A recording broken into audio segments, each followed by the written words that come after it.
Hello friends, आपने अभी तक चैनल को सब्सक्राइब नहीं किया है तो कोई बात नहीं, अब कर दीजिए।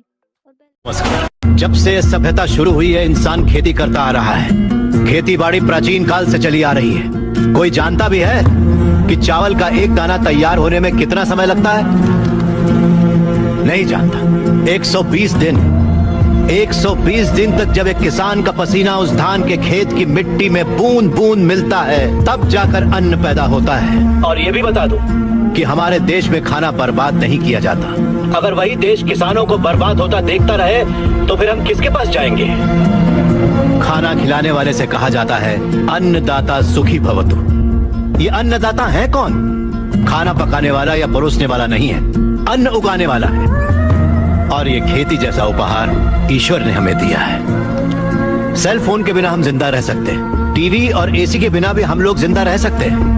जो टीवी और एसी बनाते हैं वो करोड़ोंपति हैं, लेकिन अन्न उगाने वाला वो गरीब किसान इतनी कड़ी मेहनत और धूप में पसीना बहाने के बाद दिन ब दिन गरीब होता जा रहा है। फैक्ट्रीज लगाना गलत नहीं है, बिल्कुल सही है, लेकिन खेतों को बर्बाद करके फैक्ट्रीज लगाना गलत है।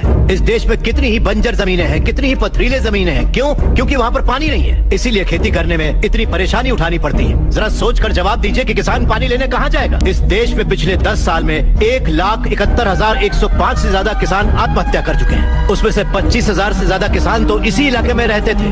हर आधे घंटे में एक किसान आत्महत्या कर रहा है, ये जानते हैं क्या आप? लेकिन सच्चाई यही है, जहाँ मौत इतनी सस्ती है वो देश कभी आगे नहीं बढ़ेगा सर।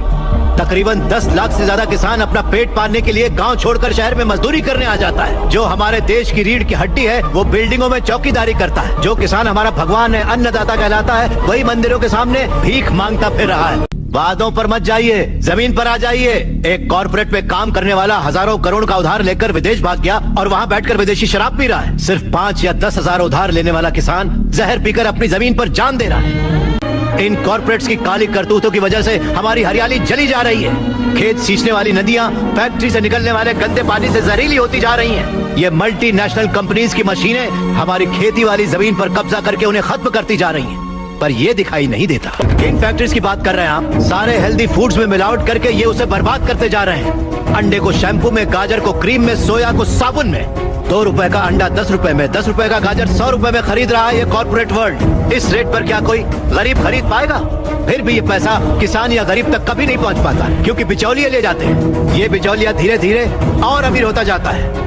अन्न पैदा करने वाला किसान गरीब से गरीब होता जाता है। पौष्टिक खाना न मिल पाने की वजह से गरीब बच्चे, गरीब बूढ़े बीमारी से मर रहे हैं सर। नौकरी कैसी भी हो हमारी बेहतरी के लिए होनी चाहिए, लेकिन हम उन फैक्ट्रियों के गुलाम बनकर अपनी जिंदगियां खराब कर रहे हैं। याद रखिए, खेती भी एक उद्योग है और किसान उद्योगी है, उसे अगर हमारे गांव की समस्याओं को आप लोगों ने नजरअंदाज किया तो एक न एक दिन हर गांव हमारे गांव जैसा ही बन जाएगा। समझ जाइए आप लोग।